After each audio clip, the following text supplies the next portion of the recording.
ইলিশ মাছের ভাপা বানানোর জন্য প্রথমে ইলিশ মাছ কেটে নুন হলুদ দিয়ে মাখিয়ে রেখেছি। তারপর মিক্সিতে করে নিয়েছি একটা শুকনো লঙ্কা আর সর্ষে আর পোস্ত বেটে রেখেছি। দিয়ে দিয়েছি একটুখানি নুন, দেবো সামান্য হলুদ গুঁড়ো, দেবো কাশ্মীরি লঙ্কার গুঁড়ো।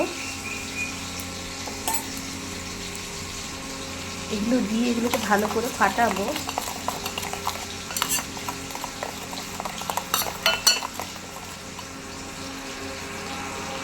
দিয়ে দেবো 25 গ্রাম মতন সর্ষের তেল।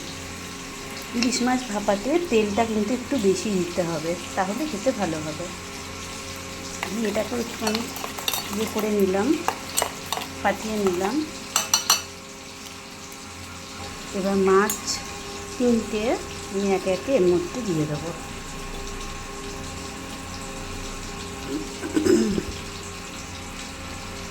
একটুখানি ভালো করে মাখিয়ে দেবো।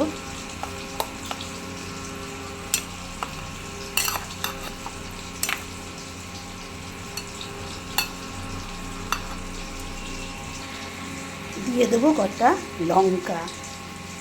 ব্যাস, এটা দিয়ে আমি স্টিম করতে দেবো। টিফিন বাটির ঢাকনা আমি বন্ধ করে দিলাম। অনেকে প্রেশার কুকারে করে, আমি একটা গামলায় বা সসপ্যানে জল গরম করলাম। জলটা গরম হয়ে গেছে। জলটা কিন্তু টিফিন বাটির থেকে কম হতে হবে, যাতে টিফিন কারিটা না ডুবে যায়। এবার ধিমি আছে এটাকে বসিয়ে রাখলাম, এর ওপর দিয়ে দিলাম একটা ঢাকনা। এটা না করে আপনারা প্রেশার কুকারেও করতে পারেন। দেখি ইলিশ মাছ ভাপাটা হলো কিনা। ভাপা রেডি।